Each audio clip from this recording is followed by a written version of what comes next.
All right. Thank you guys for joining in today. Ross B. Williams here for the Modern Profits podcast. Super excited about our guest today. We have Edward Collins in the house. I'm really excited to what he's going to be able to share with you as far as law, tax knowledge, and social media growth. So we're super excited to have you here. How are you? Ross, it's definitely a pleasure. Thank you very much for putting this together. This is a lot of fun. Yeah, absolutely. If you could tell us in about a minute or less, what you do exactly. Sure. Well, I'm a lawyer. I specialize in tax, estate, and business law.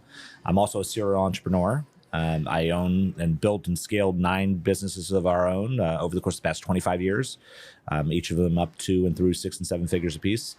I spend most of my time now teaching other business owners how to do similar things, like create real financial freedom in their life. My mantra is that I help business owners outsmart the IRS, create and keep more wealth, and just accumulate and protect it. That's awesome. I know all entrepreneurs want to outsmart the IRS or take advantage of the laws, use the laws to their advantage to help them save money and make more money. So yeah, most entrepreneurs have that drive, right? Absolutely. Because we're that weird bunch that is not content working 40 hours for someone else, but we're willing to put in 100 hours to work for ourselves, and that drive pushes us forward. And that's probably why I resonate pretty well with actual business owners, individuals who are in the grind, getting it done. I also resonate with those who are just getting ready to get started, right? Who have an interest in business and want to figure out how to launch it and how to really take it to the next level. And again, I've been doing it for 25 years, so right. I have a little bit of staying power. So you help them actually get upset properly from the beginning. Yeah, I mean, there's ideal structures. I actually have a whole what I call the real wealth matrix, which is like a framework, a hierarchical ownership of everything over your life that just helps you to not only set it up the right way, but to be able to operate, but set it up the right way to be able to protect everything you're working hard for. Gotcha. And what is is there a mistake that a lot of entrepreneurs make when they're setting up their businesses and corporations? Yeah, I mean, it comes down to like entity structure in general. I mean, the largest mistake is the vast majority of business owners in the United States actually have no entity around them at all. They're sole proprietorships. And when you set up a business and are operating a business as a sole proprietor, you are essentially taking all of the liability on personally. Right. And I get why a lot of people do it, because there's no friction to doing that, right? It's really easy just to hang your shit out and say, I'm just going to do businesses myself. But the challenge with doing that is that you never know what's going to happen. And I personally have just never met a business owner that wants to have to get wealthy twice. So if you're building a business as a solopreneur, or even a multiple team, but you're still operating as a sole proprietorship, you're essentially exposing yourself to risk, and that risk can essentially wipe you out depending on what happens. And certain things can happen that are, realistically speaking, no real fault of your own. And you could still be subject to having to pick up the cards when the house of cards comes tumbling down. And what's one of the biggest things they can do to protect themselves? Oh, simply just utilize entity structure, right? So in the United States, there are actual legal entities that you can surround your business with. I refer to that as like putting a force field around your business. I'm a sci-fi fan, so you can use things like LLCs, limited liability companies, but it's not enough just to form an LLC. You actually have to operate the LLC the right way in order to get all of the protections. So that's probably the second mistake that business owners make, is that they think that you could just simply set up an entity structure and you're good to go, right? But there are actually formalities of business ownership and operations that I'd venture to say, because we're at this marketing conference right now, and we're surrounded by 5,000 other business owners. Right. I'd venture to say that probably somewhere in the neighborhood of about 80 to 90% of them may believe that they have structures and limited liabilities in place through LLCs, but just because they have that paper that was filed with whatever their jurisdiction is, that doesn't mean they've been operating it the right way over the course of the past number of periods of time. Right. Like, for instance, the commingling money, personal money and business money, not really having regular meetings of the business, not taking minutes of the meetings that are happening, having material decisions, not recorded company records, not having an operating agreement. Like, all of these things business owners do or don't do that create significant challenge if there is ever a risk event, right? So we always believe we're invulnerable, right? We believe we're Superman, or we have these invincible powers, right? But the reality is things happen. And if a risk event does occur, if you don't do the things that are really necessary to safeguard the protections that are built into the statute under like a limited liability company statute, then it's really, the paper itself is not worth the paper it was printed on. Because a really good attorney can step into that litigation environment and pierce through whatever the corporate veil is that you believe you may have, and potentially subject all of your personal stuff to loss through, And no through one that wants litigation. Exactly. So is that where your real wealth matrix comes into play? Well, I think the real wealth matrix itself is a framework. I teach my mentees how to actually structure their hierarchical ownership. I start off. So let me step back. There are three objectives that I have with this. The objective number one is I'm a father and I'm also a husband, and I want to care for my family. I want to make sure that they're protected. God forbid something happens to me 100 years from now. I want to know that whatever I'm working hard to do and build, it's there for them. So the very first priority I have is estate planning. So I utilize trusts at the top of the hierarchical ownership to own everything, right? So I don't own anything in my personal name, nothing at all. Everything is owned by the various trusts that we've set up. And when I teach my mentees this is exactly how we set it up so that they can actually make sure that their estate planning objectives are being first and foremost met. And then we utilize entity structures and layering to accomplish objective number two, which is to protect the wealth that they're building, right? So we utilize holding companies and operating companies in order to create all of the benefits of asset protection. And then objective number three is through the structures we put in place, we create infrastructure upon which to layer tax reduction strategy, right? So I'm a nerd when it comes to this stuff. And like, if you look at the tax code in the United States, when you put all of the pages of the code plus all the regulations and all the supporting documents, about 80,000 pages. And about 70% of that is written specifically for business owners and professional real estate investment, right? But real estate, when done right, is business. So in reality, it's all business. It's all business, yeah. And if you know the code and understand the code, you can actually understand that taxes are absolutely voluntary, right? But you'd have to have the right business structures in place to take advantage of the tax reduction strategies that are available within the code that make taxes voluntary. Right. So this is where layering the trust with the holding companies, with the LLC, protects you more. It protects you more and helps you keep more of every dollar you make. Which is what everyone wants, right? Well, yeah, I mean, I hate the IRS, like with a passion. I'm not a big fan of government in general. I think that there's so much corruption and challenge that exists there. And I'm very vocal about it. So much so that if I ever disappear, you know who did it. I will never like end myself, right? So at the end of the day, if I'm gone, you know who did it. But the reality is the scenario that exists for a business owner is that I just fundamentally believe that each individual is a better steward of their resources that they create than any third party will ever be, especially if that third party is thousands of miles away in Washington, D.C. Right. I just don't believe that they have our true best interest at heart. It doesn't mean that there aren't good people in government. It's just, I think that the vast majority of those who pretend to be stewards and fiduciaries are really not good fiduciaries for us. Right. And I'd just rather you have the resources, because I think let the business owners and entrepreneurs who are smart and creative make good with that extra money. Yes. So the more you make, the more impact you can have. And I just genuinely believe that if the business owners who are out and about, especially the ones that you and I know, right? We go out and we interact with business owners all the time, all over the country, right? There are so many good people. And if they have more of their own resources, the resources that they worked hard to create in the first place, they are more likely to put those dollars to work in good ways for their local communities, the local constituents, their employees, their customers. They're just more apt to be putting those resources to work in good ways, way better than any government entity will ever do. So I'm passionate about teaching business owners how to take advantage of what is legitimately in the tax code, so that you can just keep more of the dollars you're making. Right. And then once you're doing that, then I teach it legally in the right way. 100%. And then once they're keeping those dollars, I teach them what to do with it, right? Because that's the secondary issue. Like, there's two challenges with the lack of financial literacy. The challenge one is figuring out how to keep and hold on to the stuff you're making. But challenge number two is what to do with it when you do. Right. Right. And our system is not really set up to educate most people on true financial literacy topics. So I spend a lot of my time just trying to help people understand what money is and be smart with it, how to utilize it, how to leverage it, because every dollar you make should be given a job. Because if you don't give it the job, it becomes the employee of someone else. So I want to teach people how to actually take control of the resources they have so that they can create more wealth. It's just the financial freedom that's possible I mean, if you're going to fight for any freedom, financial freedom is the one you want to fight for because it leads to all Everything other freedoms, else. right? Every other freedom that 100%. exists is founded on financial freedom. So that's why I'm just so passionate about it. And I know that rubs some people the wrong way. Like, oh man, like, why are you always talking about money? Well, because money matters. Yeah. I mean, it does. Like, no matter what anyone else tells you, it definitely matters. Money doesn't buy you happiness, but it buys you a boat. It buys you it buys you health care. It buys you food. It buys you housing. It buys you the ability to go out and interact with people who can help better your lives. Right. Right.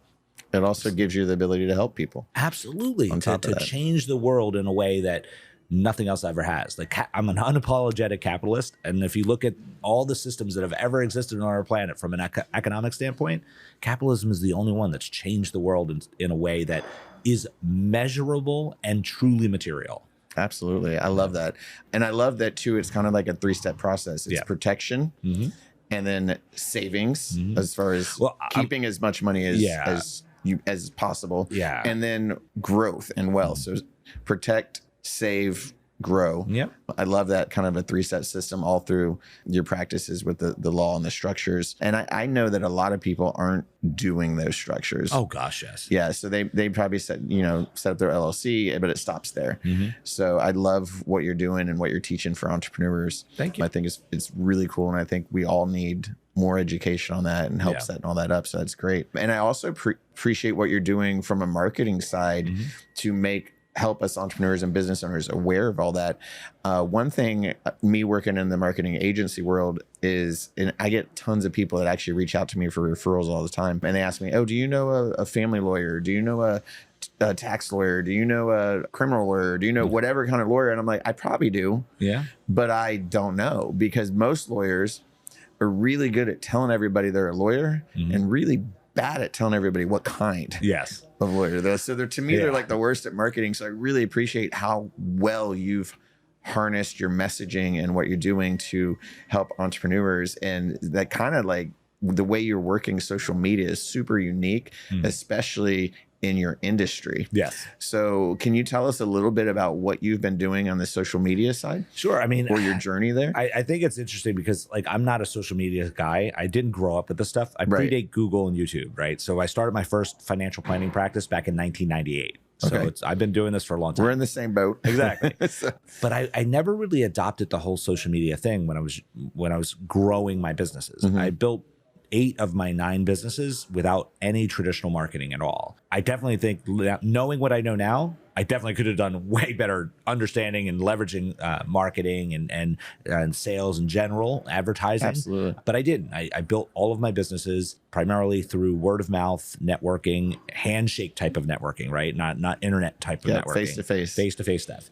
And I invested a significant amount of my time, effort, and energy just becoming an expert in what I do. And that translated into people saying, hey, listen, Edward knows his stuff. If I need help, I'm going to go to him. If anyone I know needs help, I'm going to send them to him. Absolutely. And that's what happened. Like all of our businesses, I own a private wealth management firm. I own an accounting firm. I own a fractional CFO company.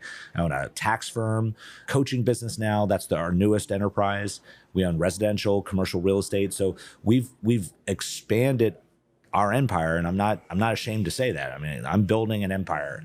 And again, because I'm an unapologetic capitalist, I think that if you look at how I've done it up until the recent past couple of years, it's been all traditional handshake type of networking. So what was that change? Yeah, I learned about like digital marketing in 2019, and I did nothing with it. I was exposed to it. I'm like, oh, that sounds intriguing, but I did nothing with it.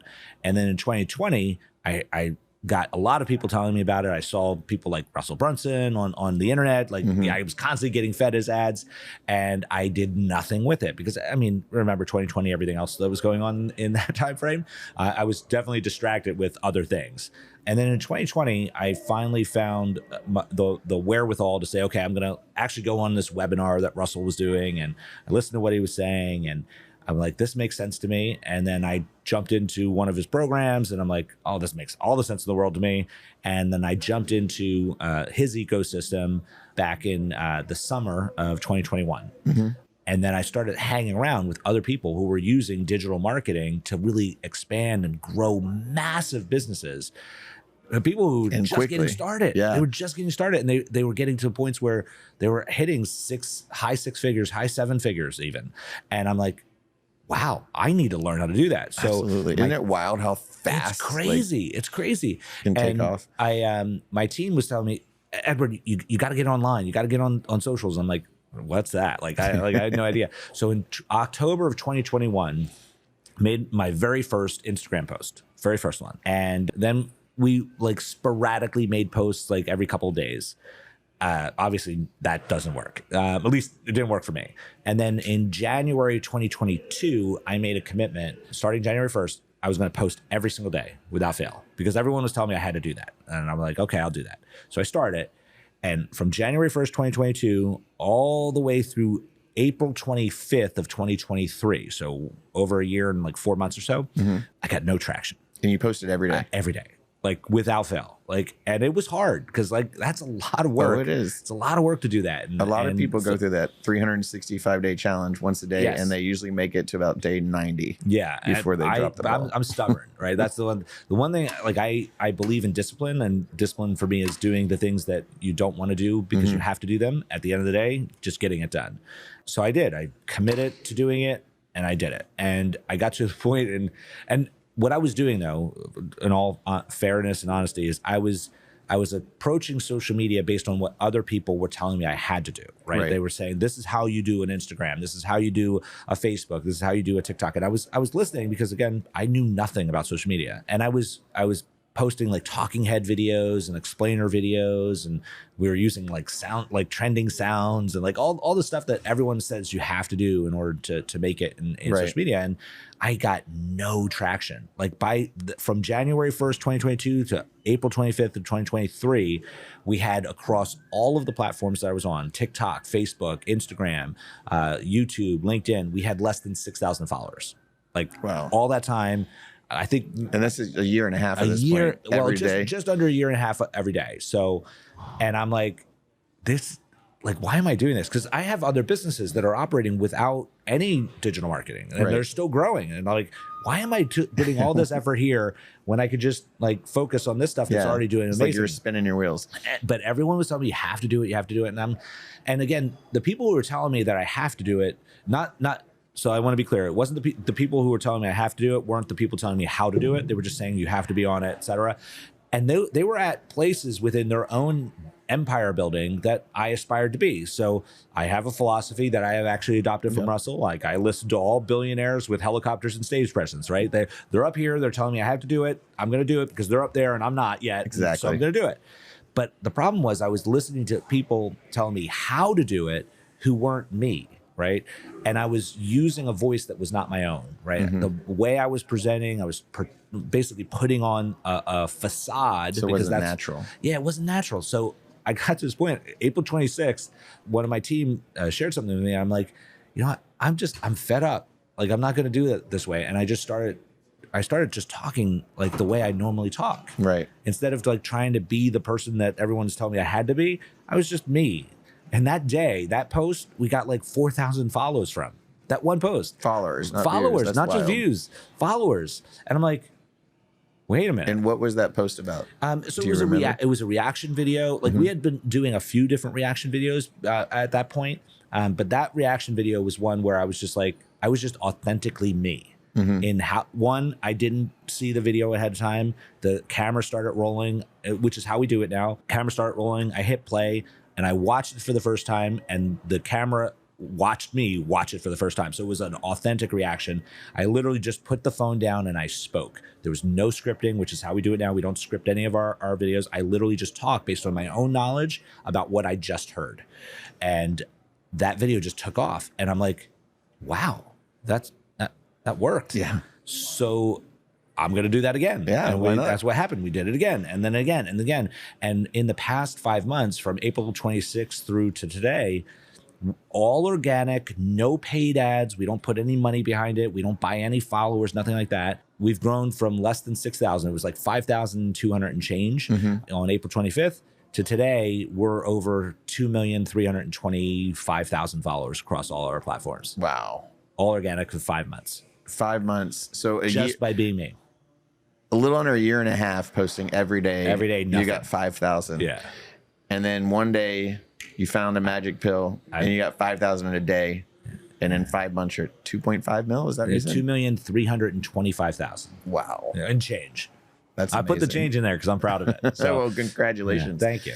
But it's next time we definitely- talk, it might be 3 million. Yeah, well, it could be that later today. We'll see. It's definitely been amazing. Like, and I wish I would have known about the concept of digital marketing way earlier. And I wish I would have like just been comfortable being me on camera, because I think that's one of the other challenges that a lot of entrepreneurs face when they're jumping into digital marketing, is that like when a camera's on you, it's almost natural to try to be different. Yeah, you right? turn into actor mode. Like, Exactly. And what I learned, at least, and I can't say that this is the magic pill for everyone, but what I learned for me is that when I started just being me, being my authentic self, that resonated with the people who actually like me, right? And our engagement is through the roof. Like, we have such an amazing follower count, and the individuals who are following are in our DMs, they're in our comments, they're asking really awesome questions, and I dive in there and I answer them. They're jumping into our communities and interacting. I mean, it's just awesome. It's amazing. Awesome. So I love that basically your secret to success on social media was being natural and authentic. Yes, just be you. I mean, because there's 8 billion people on the planet, right? You don't need all of them to like you, right? No. Just find the ones who do. Right. And the easiest way to find them is to showcase who you are. Just showcase who you are as a person, your own tonality, your own mannerisms. I mean, I'm awkward. I'm a nerd when it comes to like financial stuff. I geek out on figuring out ways that I can outsmart the IRS because I hate those guys. And it's just like that resonates with the people who resonate with me. And our followers are extremely loyal. They're very much interactive with us. I'm here at this conference and I have met like so many people who have known me now over the course of the past number of months.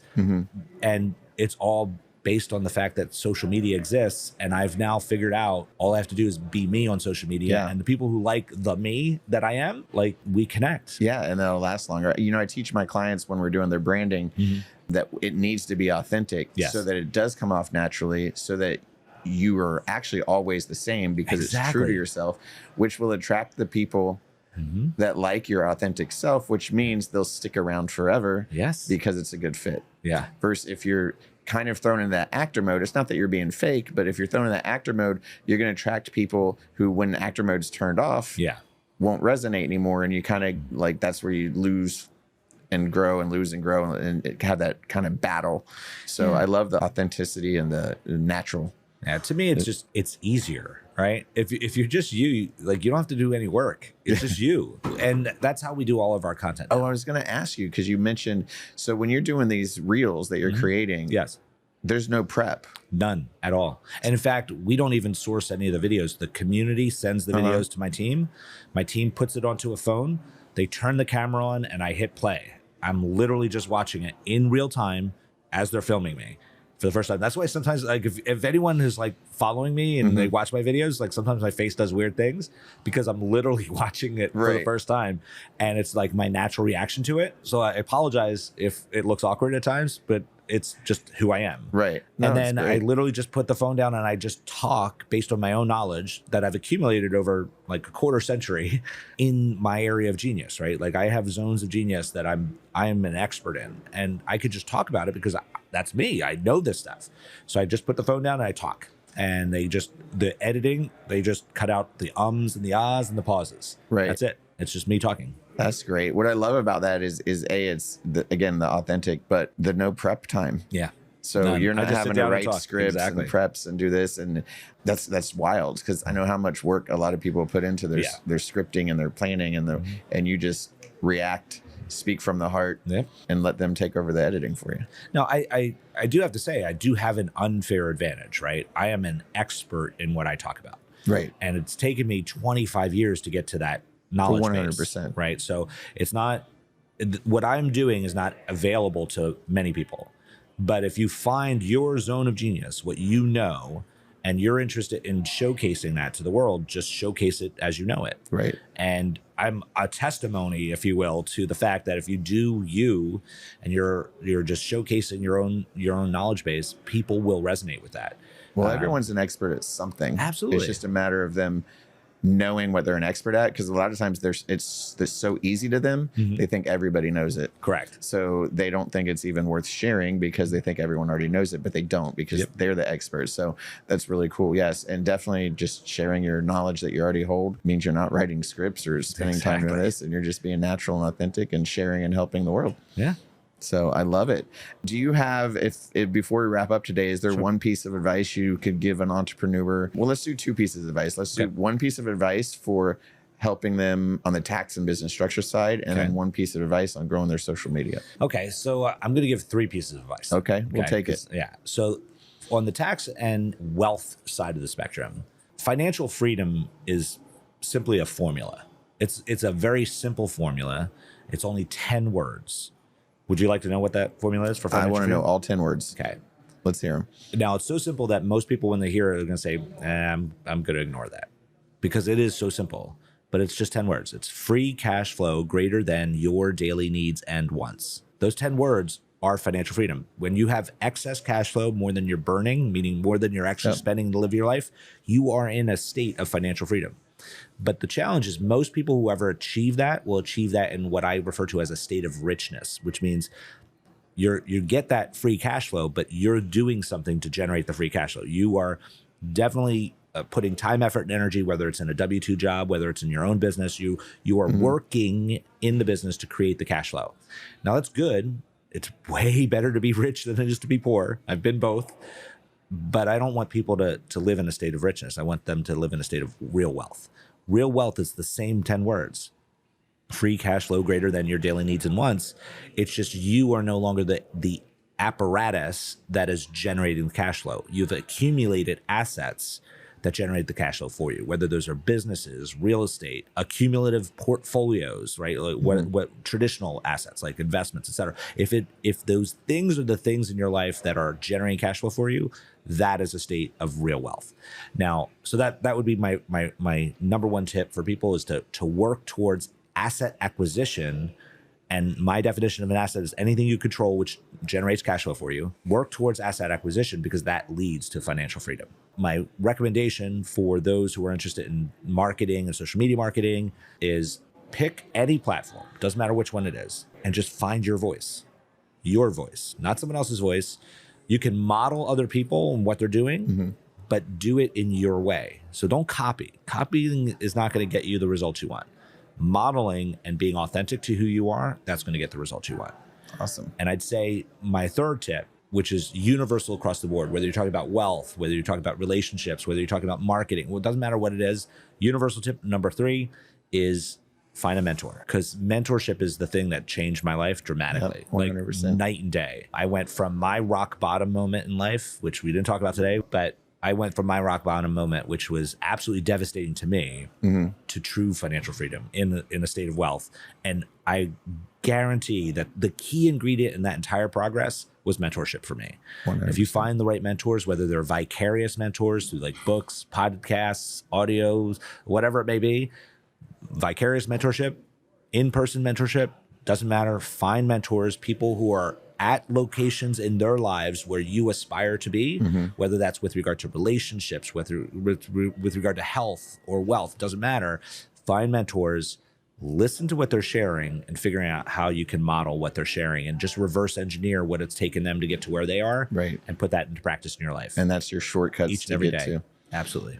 Fantastic. Well, thanks for joining us today. I appreciate your time. This was amazing wealth of knowledge. And Ross, I think what you're doing for your audience is amazing. I mean, you're putting together an opportunity for them to learn vicariously. You're putting people in these situations where you get to talk and have them share their information with your audience. So what you're doing is awesome and amazing. And Thank you. I just hope that those who are fortunate enough to tap into what you're doing recognize how awesome it is, because again, no, you don't have to be doing this. You're choosing to, and you're over delivering, and that's value beyond measure. So awesome. Well, thank you. And thank you for being here. 100%. Awesome. Thanks.